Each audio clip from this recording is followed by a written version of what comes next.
Hallo zusammen, mein heutiges Thema ist die GmbH-Verschmelzung statt Verkauf. Also, Ihre GmbH geht dabei unter und lebt in einer neuen Gesellschaft, meistens ja auch einer anderen GmbH wieder auf. Sie bekommen aber kein Geld. Sie bekommen nur die Anteile an der neuen Gesellschaft. Wann das für Sie eigentlich Sinn macht und wann nicht, das bespreche ich heute mit Tietje. Mein Name ist Thomas Breit, Steuerberater aus Hamburg.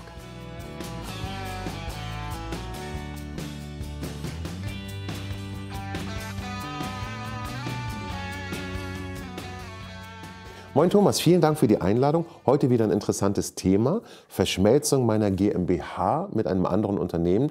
Jetzt meine Frage, du hast es eben im Intro schon gesagt, wenn ich keinen Cent Geld dafür sehe, warum um alles in der Welt sollte ich das tun? Ja, warum solltest du das tun? Weil du vielleicht gar nicht die Möglichkeit hast, Geld zu bekommen. Weiß ich nicht, deine GmbH hat keinen hohen Marktwert oder ist unveräußerbar aus irgendwelchen Gründen. Keine Ahnung warum. Also es sind genau die Situationen, wo du eigentlich deine GmbH loswerden willst. Weil die GmbH, solange sie im Handelsregister eingetragen ist, ist sie steuerlich gemeldet. Du musst Bilanzen machen, ob du Geschäft hast oder nicht. Und wahrscheinlich hast du ja auch irgendein Geschäft da drin. Es wäre doch schade, wenn du das einfach durch eine Liquidation wegschmeißt und dann geht's unter. Vielleicht siehst du aber eben, deine GmbH hat schon einen Wert. Gut, es will dir keiner Geld dafür geben, aber vielleicht möchte jemand mit dir Synergien eingehen. Also, dass du dich auf eine andere Gesellschaft verschmilzt. Und da hast du dann so zwei Fliegen mit einer Klappe. Du hast nämlich diesen Synergieeffekt, also deine GmbH geht nicht einfach wertlos unter. Und das andere ist, du hast ja neue Anteile an dieser neuen Gesellschaft. Ja, vielleicht sind die ja für dich leichter veräußerbar. Ne? Wenn ich jetzt aber diese Anteile an der neuen GmbH oder der neuen Gesellschaft veräußern will, gibt es da erstens Sperrfristen und zweitens irgendeinen steuerlichen Vorteil für mich? Also Sperrfristen jein, es kommt drauf an, eigentlich immer 7 Jahre. Wir versuchen immer einen rechtlichen Weg zu finden, wo wir diese Sperrfristen nicht haben. Und zum Steuervorteil, nein, den hast du nicht. Also um an diesen steuerlichen Vorteil zu kommen, musst du vorher eine sogenannte effiziente Gesellschaftsstruktur errichten. Also darüber kannst du so zwei Fliegen mit einer Klappe schlagen. Du hast also laufende Vorteile, 1,5% Besteuerung auf einen Kapitalwert der kommenden 7 Jahre an Gewinnen, 1,5% Besteuerung bei Veräußerung. Das Ganze muss dem aber vorangehen, hat keine Sperrfrist. Dann kannst du über die Verschmelzung natürlich dann die neuen Anteile, die du bekommen hast, sofort verkaufen und hast dir aber die alten Steuervorteile schön konserviert. Und kann das jeder machen, der eine GmbH hat und die auflösen, liquidieren möchte oder verschmelzen eben? Rechtlich ja, wirtschaftlich nein.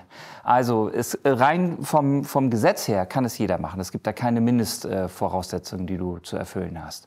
Aber es ist natürlich, man muss Kaufmann sein, wenn man wirtschaftlich denkt. Und das Ganze hat irre Kosten. Das ist irre kompliziert. Gerade wenn wir ohne Sperrfrist arbeiten wollen, dann kannst du halt nicht 0815 das machen. Auch nicht mit ein bisschen Spezialwissen. Da musst du wirklich tief ins Gesellschaftsrecht, ins Umwandlungssteuerrecht und im Umwandlungsgesetz und in alle möglichen Rechtsgebiete eingreifen und eintauchen, um das so zu machen, ganz legal, auch natürlich häufig mit einer verbindlichen Auskunft gegenüber dem Finanzamt, das auch sagt, ja, das ist in Ordnung, dass keine Sperrfrist ausgelöst wird. So, das kostet sehr viel Geld. Also 500.000 € ist jetzt kein seltenes Honorar in meiner Praxis.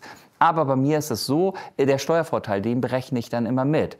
Und der muss immer ein Vielfaches betragen. Also ansonsten würde ich den Fall ungern oder gar nicht annehmen wollen. Und meistens ist es so, 4 Millionen Steuervorteil, 500.000 € Kosten. Also Faktor 8. Ich habe auch Fälle natürlich nur mit Faktor 5, aber es sind auch Faktor 12. Also es ist alles möglich. Aber für mich ist immer wichtig, dass das, was du an Ersparnis hast, ein Vielfaches ist von dem, was es kostet. Und daran scheitert das eben. Ne? Also daran kann es scheitern. Rechtlich möglich, wirtschaftlich aber für dich unsinnig. Also es muss beide Parameter gut sein, rechtlich möglich und wirtschaftlich macht das total für dich Sinn. Dann machst du das einfach, ja. Und diese Beratung gibt es bei dir. Also lieber gleich zum Experten, denn wer billig kauft, kauft doppelt. Das haben wir inzwischen schon gelernt. Und Tietje, das ist sehr wahr. Wir bekommen viele Mandate, die vorher bei anderen Spezialisten waren. Wir sind ja nicht die Einzigen auf dem Markt.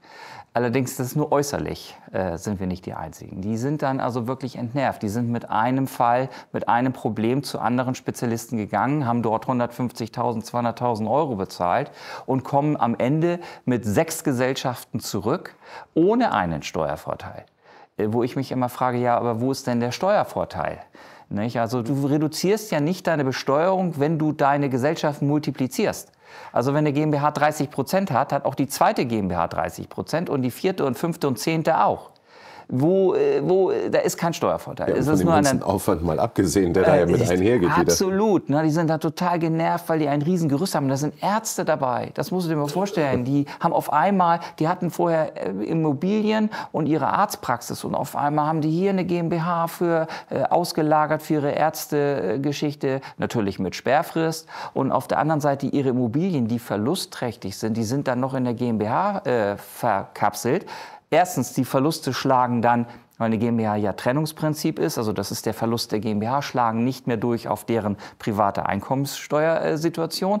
Und die müssen jedes Mal Geld in die GmbH reinschießen, damit, weil die natürlich Verluste macht und das Eigenkapital ist aufgezehrt und dann entsteht natürlich Insolvenzantragspflicht. Um das zu verhindern, müssen die immer wieder von außen Geld zusammenschreiben. Du, da gibt es Fälle, die haben 600.000, 700.000 Euro eingezahlt. Und auf diese 700.000 Euro haben sie kein Steuervorteil und die Verluste innerhalb der GmbH haben sie auch keinen Steuervorteil und dann haben sie noch ihre eigentliche Praxis in eine GmbH umgewandelt bekommen, was auch keinen Vorteil machte und eine 7-jährige Sperrfrist. Es ist weit weg von dem, was wir machen. Es ist 0815, es ist eine Aneinanderreihung, eine sinnlose von irgendwelchen Gesellschaften, wird als was ganz Großes verkauft, es steckt nichts dahinter. Mandant hat 150.000, 200.000 Euro Honorar bezahlt, hat keinen Vorteil und danach einen riesen Verwaltungsaufwand. Und das unterscheidet uns.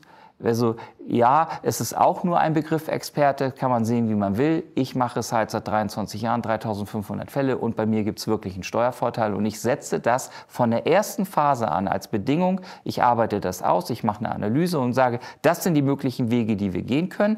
Das ist der Steuervorteil und dabei rechne ich eigentlich immer den schlechtest denkbaren Steuervorteil aus. Also es wird nachher, übertreffe ich eigentlich immer die Ziele. Und dann sage ich, okay, und das würde dich vermutlich das und das kosten. Das ist auch nicht fix, aber das Verhältnis zwischen Steuervorteil und Kosten bleibt immer. Und das ist wirklich ein Riesenunterschied, ja.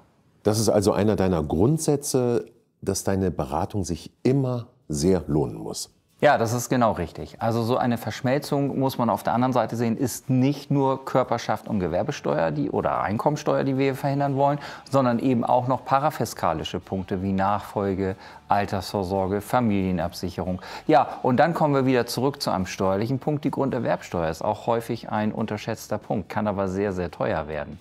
Alles zusammen, es muss sich rechnen. Ansonsten macht es einfach keinen Sinn.